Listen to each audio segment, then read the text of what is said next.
보셨나요? 못 느끼시죠? 변화를 오늘 악보 없이 하셨어요. 이야, 너무 멋있습니다. 그거를 다 외우셔가지고 마음에서 우러나오는 귀한 찬양으로 하나님의 영광 돌린 우리 할렐루야 찬양대 축복합니다. 오늘 말씀의 제목은 하나님의 어린 양입니다.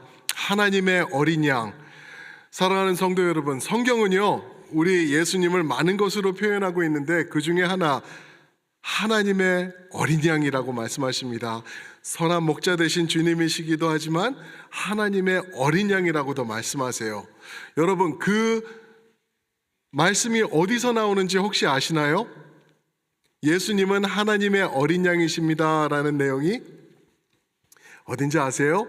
바로 요한복음 1장입니다. 우리가 지금 마무리를 향해 달려가고 있는 요한복음 1장이죠. 지난 1년 동안 봐오고 그런 말씀인데 1장 29절과 36절에 보면은 세례 요한이 고백을 하고 있습니다. 보라, 세상의 죄를 짊어지고 가시는 하나님의 어린 양이다 라고 말씀하세요.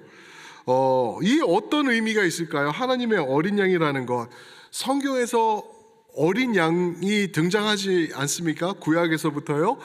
어린 양이 나오는데 어린 양이 나오는 목적은 딱 하나예요. 죽기 위해서 나오더라고요. 그냥 보통 죽음이 아니라 죄 사함을 위한, 생명을 주기 위한 죽음, 제사 제물로 어린 양이 성경에서는 드러나고 있습니다. 그래서 요한복음 1장에서 하나님의 어린 양이시다라고 예수님을 호칭할 때는요, 아, 예수님 죽으시는구나, 단번에 알 수 있는 거예요. 그래서 이제 오늘 말씀부터 보시면은 예수님의 고난이 시작되십니다. 그리고 이제 곧 십자가에 못 박히시는 모습이 나오시고 있고요. 이런 모습을 우리가 이제 보게 되는데 오늘 말씀 보시면은 14절에 이 날이 어떤 날인가를 설명해 주는데 이 날은 유월절 준비일이라 라고 말합니다.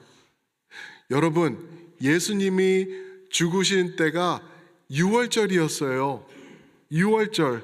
유월절은 무슨 말이죠? 넘을 유, 건널 월. 저는 기억을 못해요. 넘을 유, 건널 월 해서 유월절기.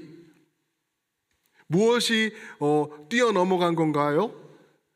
우리의 받을 저주, 우리의 죽음, 그것이 유월한 거예요. 그게 유월절이에요. 언제요? 기억나시죠?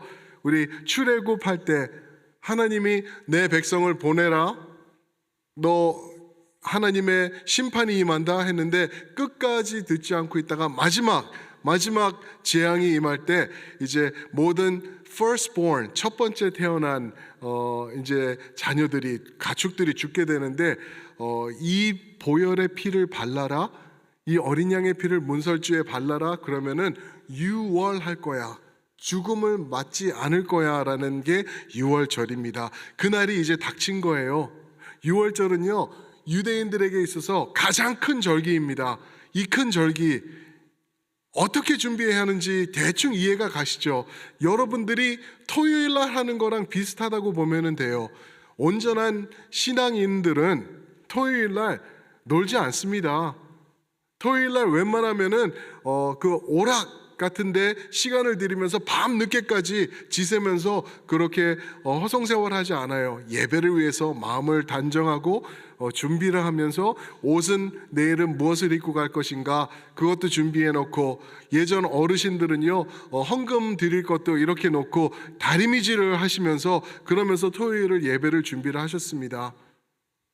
유월절도 마찬가지예요. 1년 중 가장 큰 행사예요. 그러면 이 사람들이 어떻게 지냈어야 할지 나오죠. 몸과 마음을 경건하게, 또 내일을 기리며 이제 거룩한 모습을 유지하기 위해서 시간을 보냈어야 하는데, 이 사람들이 지금 하는 게 뭐죠? 예수님을 십자가 죽음으로 몰아가고 있는 거예요. 죽이겠다는 거예요. 지금 거룩하게 유월절을 준비해야 되는 시간에 죽음을 꿈꾸고 있는 거예요, 이 사람들이. 이게 맞나요? 이게 올바른 건가요?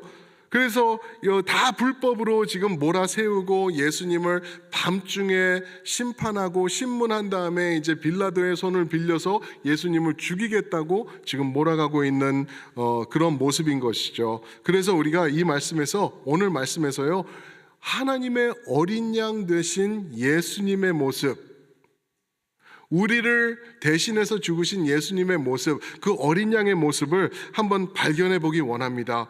이를 통해서 우리가 왜 예수를 믿는지, 또 왜 신앙생활을 하는지, 여러분들이 왜 지금 여기 와서 이러고 계시는지, 또 왜 그분만을 우리가 예배해야 되는지, 이 진리를 우리가 다시 한번 되새김하는 이 아침이 되길 축복합니다. 첫 번째로 어린 양의 모습을 예수님이 갖고 계셨던 것은 흠이 없으신 예수, 흠이 없으신 예수라는 것입니다. Jesus the sinless, 죄가 없으신 예수님의 모습. 출애굽기 12장을 보시면은요, 이제 유월절을 어떻게 준비할지가 나와요. 그런 때 유월절 어린 양이 꼭 필요했다고 5절에서 말씀하시는데, 그 유월절 어린 양은 흠이 없어야 된다라고 말을 하고 있습니다. 왜 그럴까요? 왜 흠이나 상처나 문제나 눈이 하나 색깔이 다르거나 왜 이런 동물은 안 되고 완전하고 온전한 어린 양이었어야 할까요? 그 이유는요, 이 어린 양의 목적이 무엇인지를 보면 나오고 있죠. 어린 양의 목적은 바로 인간의 죄를 대속하기 위한 동물이기 때문에 그렇습니다. 온전한 동물이 온전치 못한 나의 모습, 이 추하고 악한 죄악의 모습을 대신하는 동물이기 때문에 흠이 있을 수 없었다라는 것입니다. 그리고 그 유월절 어린 양은요, 누구를 예표하죠? 할렐루야, 예수 그리스도이십니다. 예수님을 예표하기 때문에 다리를 절룩거리거나 문제가 있는 동물이나 이런 거는 할 수가 없는 거예요. 온전하고 완전한 어린 양이 예수님을 예표했다라는 것을 보여주고 있는 것입니다. 그런 온전한 예수님이 오늘 채찍을 맞는 것으로 시작하고 있죠. 이제 넘겨진 거예요. 빌라도에게 죽음의 그 자리로 한 발자국 더 나가신 것이죠. 온 몸이 피투성이가 되는 거예요. 이 채찍에 대해서 많이 들으셨고 또 저도 설교를 한 적이 있어요. 그냥 가죽끈이 아니에요. 가죽끈 끝에는 쇠와 뼈와 이런 것들이 묶여 있었고요. 이것을 맞으면은 몸에 박히게 됩니다. 그러면은 당기게 돼서 몸이 찢어지고 그것을 계속해서 반복하는 그러한 채찍, 무시무시한 채찍이었다는 것을 볼 수가 있죠. 그래서 윌리엄 버클레이라는 이 신학자는 그냥 예수님의 온 몸이 앞뒤 할 것 없이 너덜너덜해 주셨을 것이다 라고 말을 합니다. 그게 다인가요? 오늘 또 계속 말씀을 보시면은 예수님의 머리에다가 뼈를 찌를 수 있을 만큼 깊고 강한 그 뼈로 그 가시로 된 관을 만들어서 예수님의 머리에 푹 씌웁니다. 그런 모습으로 이제 예수님을 끝내는 것이 아니라 자색 옷을 두르게 하죠. 그 피투성이가 된 예수님의 모습에 가시면류관 그리고 자색 옷을 덮습니다.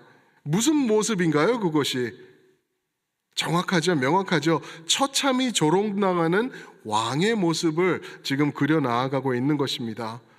Why? 도대체 무엇 때문에? 왜 예수님이 무슨 죄가 있었기 때문에, 죄가 있으니까 이렇게 맞는 걸 텐데 무슨 죄 때문에 이렇게 처참하고 비참한 모습으로 지금 빌라도 앞에 있는 것인가? 오늘 4절 말씀 보시면은 빌라도의 고백이 나옵니다. 거기 보시면은 나는 그에게서 아무 죄도 찾지 못하였다라고 4절에서 말합니다. 흠이 없다라는 거예요. 죄가 없다라는 것을 유대인이 아닌 로마 누구든지 죄를 찾기 위해서 그냥 이유만 생기면 사람을 죽이기 위해서 눈에 혈안되어 있는 그러한 사람이 예수님을 보면서 나는 그에게서 아무 죄도 찾지 못하였다라고 말합니다. 한 번이 아닙니다. 4절에서 그러고요, 6절에서 보면 또 그러고 있습니다. 나는 그에게서 죄를 찾지 못하였노라. 죄가 없다라고 말해요. 두 번이 아니에요. 먼저 18장 38절에 보면은 지난 장에서 말을 하고 있습니다. 나는 그에게서 아무 죄도 찾지 못하였다. 아무 죄도 찾지 못하였다. 아무 죄도 찾지 못하였다. 아무 죄도 찾지 못하였다. 세 번에 걸쳐서 반복하고 있으면서 예수님의 흠 없으심을 지금 발표하고 선언하고 있는 것입니다.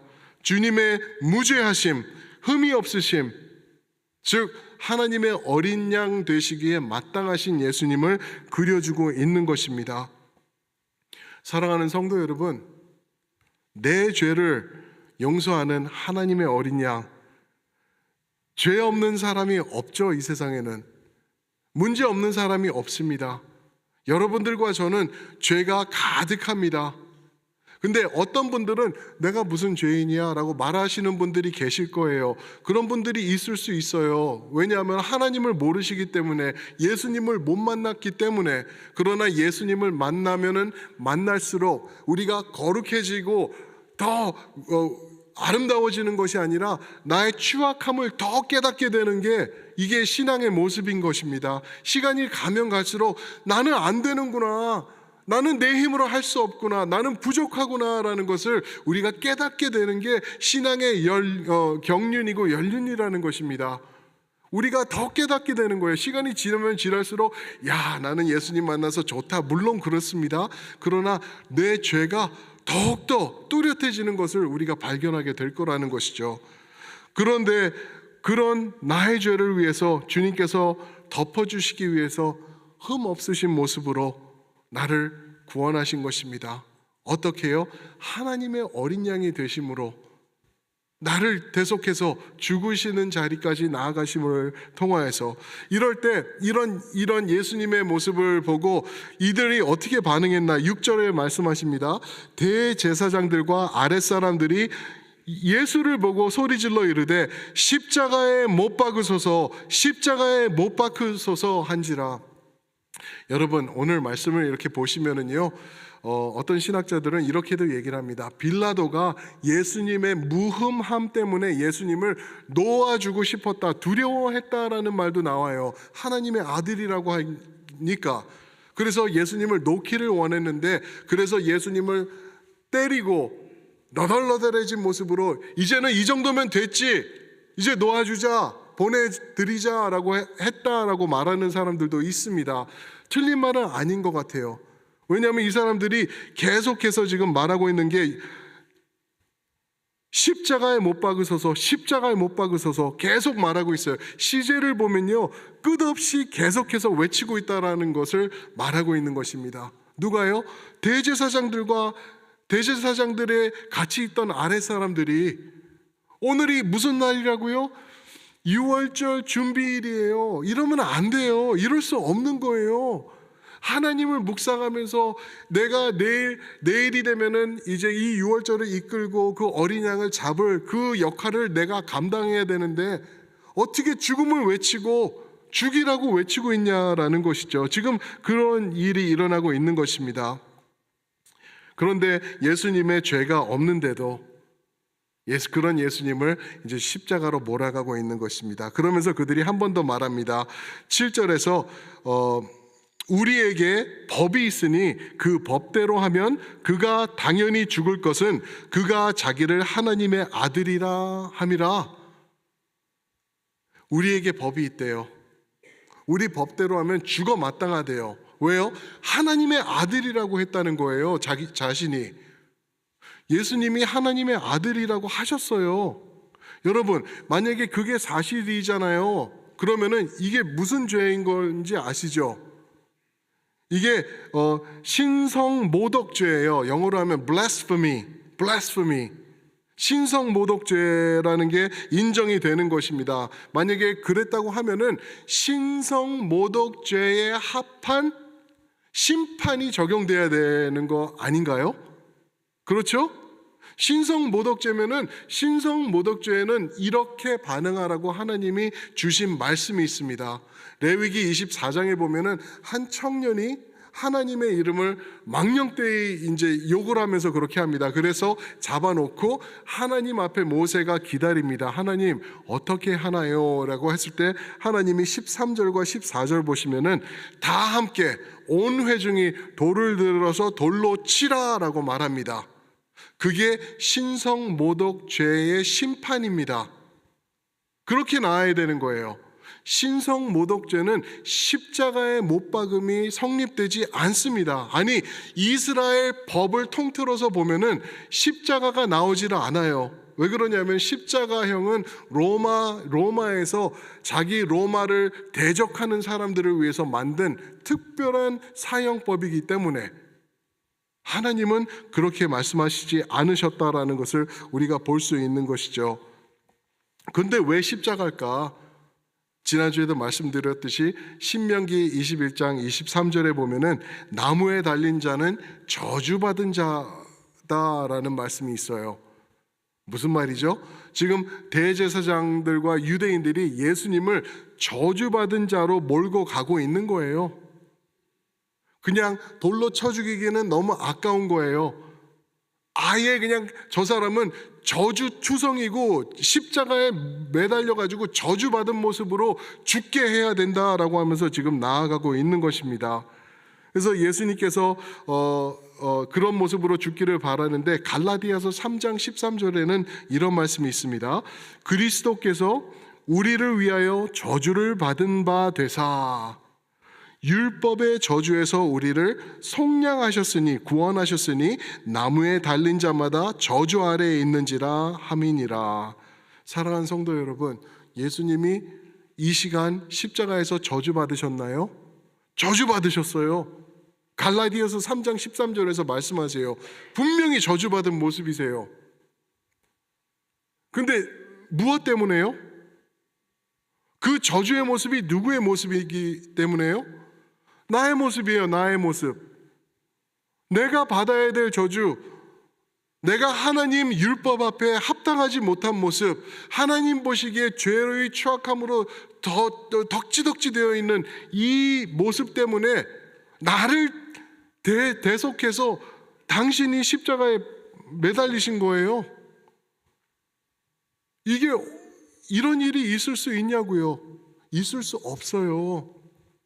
그래서 하나님의 어린 양으로 우리를 위하여서 대속제물로 죽게 되시는 예수님의 모습이라고 우리가 말할 수 있는 것입니다. 우리가 오늘도 함께 기도했던 우리 사도신경 있지 않습니까? 사도신경에 보면은 예수께서 누구의 손에 고난을 받으셨다라고 말하죠?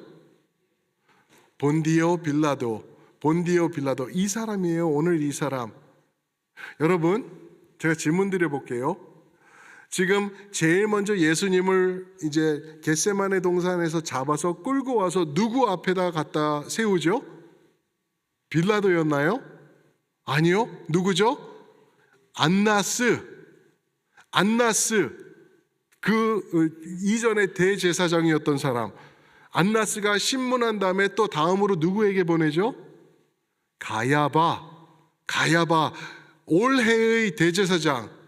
그래서 그들이 신문하고 판정을 내리기를 죽어 마땅하다 한 거예요. 왜 사도신경에는 그러면은 안나스 또는 가야바에게 고난을 받으사 십자가에 못 박혀 죽으시고라고 하지 않나요? 왜 빌라도라고 말할까요? 그 이유가 뭔지 아세요, 여러분? 예수님께서 어떠한 죽음을 죽을 것인지를 말하고 있는 거예요. 안나스, 가야바 그랬으면은 모르는 사람들은 대제사장들이 죽음을 했으면은 돌로 쳐서 죽였겠구나 이렇게 되는 것이 아니라 십자가에 못 박혀 죽으심을 선포하기 위해서 빌라도 본디오의 이름이 올라가 있는 것입니다. 왜요? 그래야지 그 저주받은 모습, 여러분들의 추악한 죄악된 모습, 저의 죄악된 모습, 이것을 십자가에서 저주의 모습으로 대신 받으시는 것이 성립되기 때문에 그렇다는 것입니다. 사랑하는 성도 여러분, 저 때문에, 이 사람 때문에 예수님이 십자가 가신 거예요. 여러분들 때문에, 우리가 저주받으면은 그게 너무 싫으셨던 거예요. 그러니까 우리를 살리시고 죄 없다 하기 위해서 흠 없으신 예수께서 우리를 대신해서 하나님의 어린 양으로 십자가에 가신 것을 믿으시길 축복합니다. 그게 예수님이세요. 그런가 하면은 어떠한 모습이 또 어떠한 하나님의 어린 양 되신 모습이 있냐면은 버림받으신 예수님의 모습입니다. Jesus the forsaken, 버림받으신 예수님의 모습. 지금 저의 설교를, 지난주 설교를 기억하시면서 들으신 분들, 듣고 계시는 분들 아마 안 계실 거예요. 그죠? 그죠? 다 까먹으셨죠? 예. 그런데 좀 생각하시면서 혹시나 지난주 주보에다가도 또 노트를 하시면서 설교를 들으시는 분들은 금방 깨달으실 거예요. 버림받으신 예수.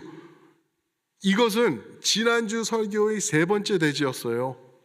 버림받으신 예수, Jesus the rejected, 영어로는 그렇게 했어요. 오늘은 Jesus the forsaken 이라고 합니다. 똑같은 말이에요. 아니, 왜 목사님 이거를 2번 반복하시나? 목사님 설교거리가 떨어지셨나?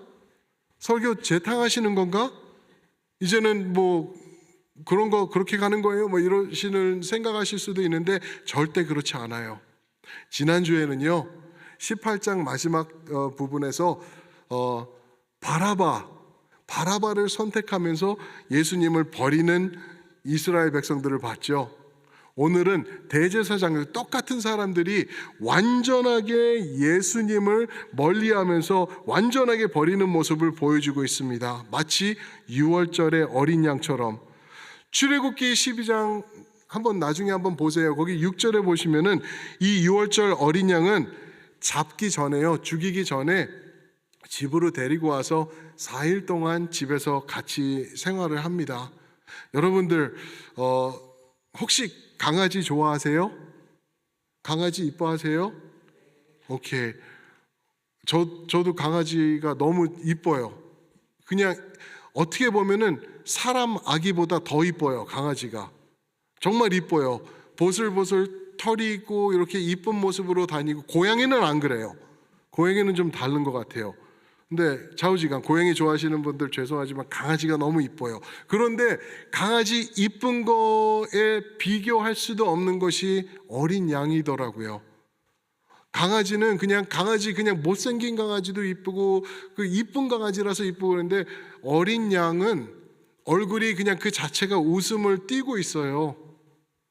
그래서 하얀 어린 양이 이렇게 집에서 있고 그러면 아이들이 얼마나 좋아했을까 생각해 보세요.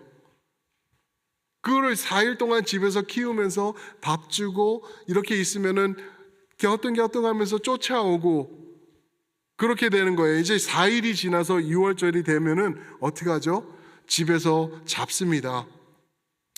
칼을 들고 이렇게 있으면은 아무것도 모르는 어린 양은 아마 그 주인에게 쫓아갔을 수도 있을 것 같아요.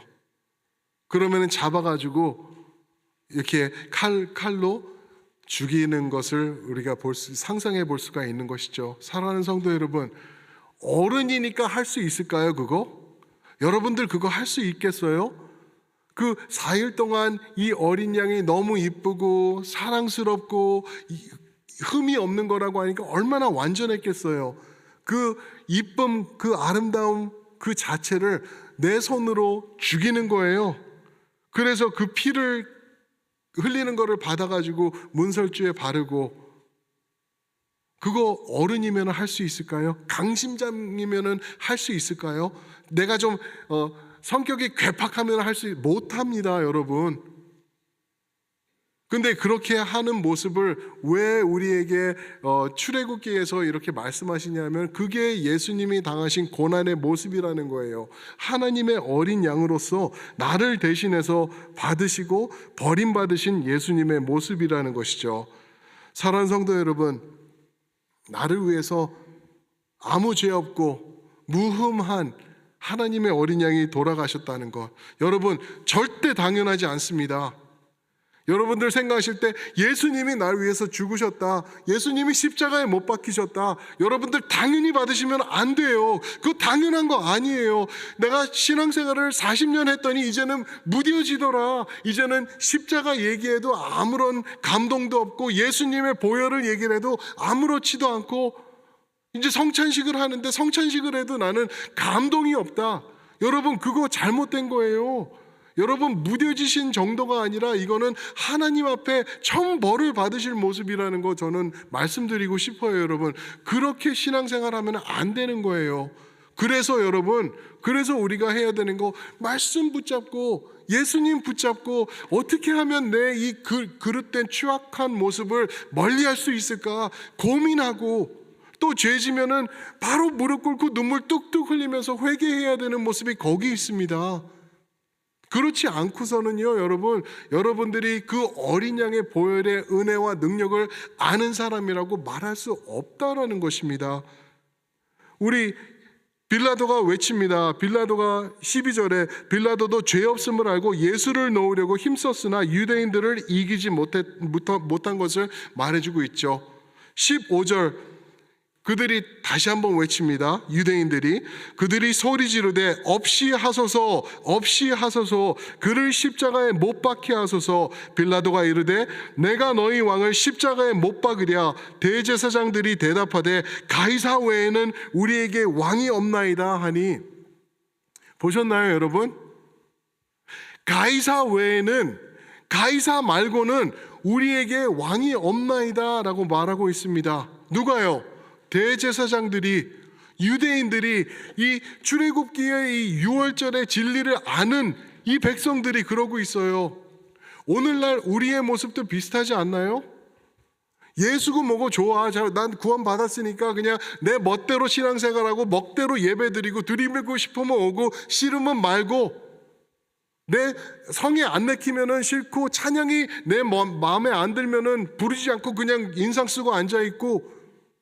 여러분, 그게 만약에 우리의 모습이라면은요, 여러분 당장 회개하시길 주님의 이름으로 부탁드립니다. 이거 아니에요.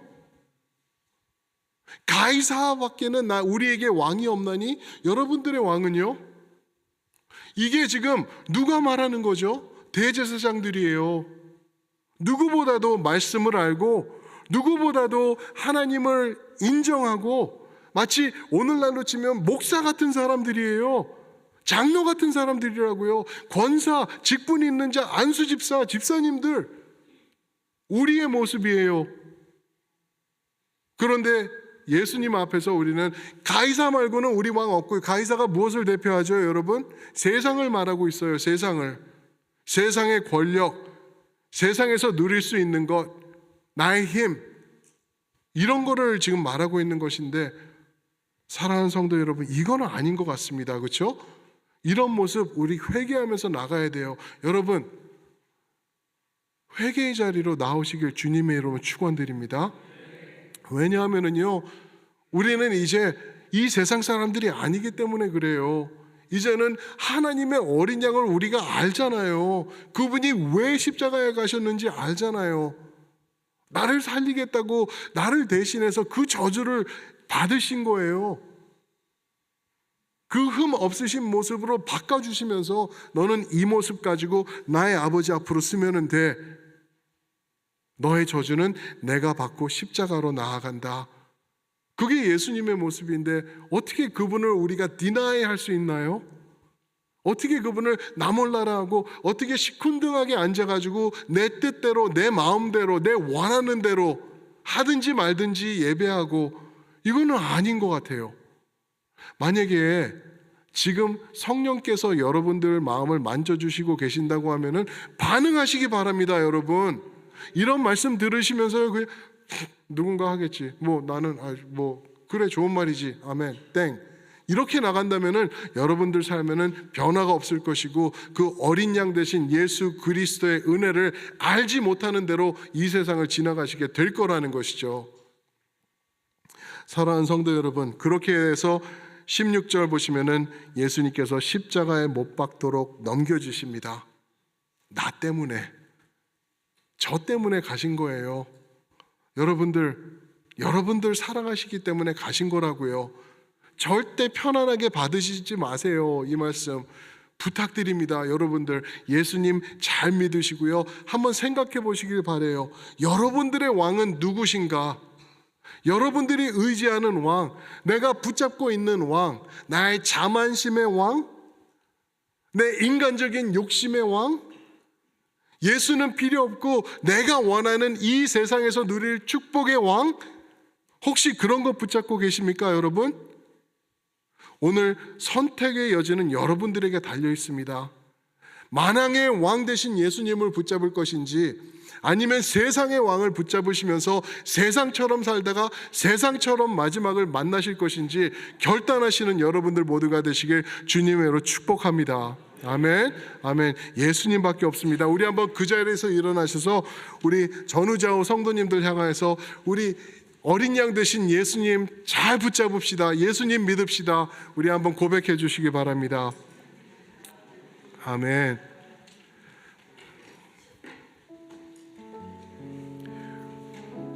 사랑하는 성도 여러분, 우리 6월절 어린 양의 피로 그 찬양 아시죠? 그죠?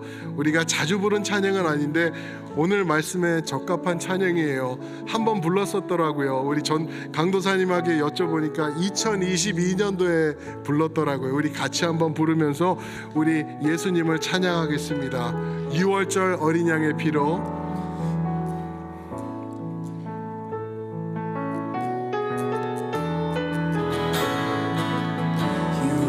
어린 양의 피로 나의 삶의 문이 열렸네. 어둠의 권세는 힘이 없네. 주 보혈의 능력으로 원수가 나를 정죄할 때에도 난 이롭게 설 수 있네. 더 이상 정죄함이 없습니다. 난 더 이상 정죄함 없네. 난 주 보혈 아래. 우리 다시 한번 고백하겠습니다. 6월절 어린 양의 피로 나의 삶의 문이 열렸네. 저 어둠의 권세는 힘이 아멘. 주 보혈의 능력으로 원수가 나를 정죄할 때에 나는 의로워졌습니다. 이렇게 설 수 있네. 아멘. 난 더 이상 정죄함 없네. 나 주 보혈 아래 있네. 나 주 보혈 아래 있네. 그 피로 내 죄 사했네. 하나님의 긍휼 날 거룩해 하시려. 난 주 보혈 아래 있네. 원수의 어떠한 공격에도 더 이상 넘어지지. 난 주 보혈 아래 있습니다. 원수가 날 정죄할 때에도 난 의롭게 설 수 있네. 더 이상 정죄함이 없습니다. 더 이상 정죄함 주 보혈뿐입니다. 아멘. 우리 손을 드시고 찬양해 보겠습니다. 아래 있네. 나 그로 내 죄 사해. 하나님의 긍휼 하나님의 긍휼 날 거룩게 하시려네. 나 주 보혈 아래 있네. 난 원수의 어떠한 공격에도 더 이상 넘어지지 않네. 나 주 보혈. 한 번 더 고백합니다. 난 주 보혈, 나 주 보혈 아래 있네. 선포합니다. 죄 사했네. 하나님의 긍휼 날 거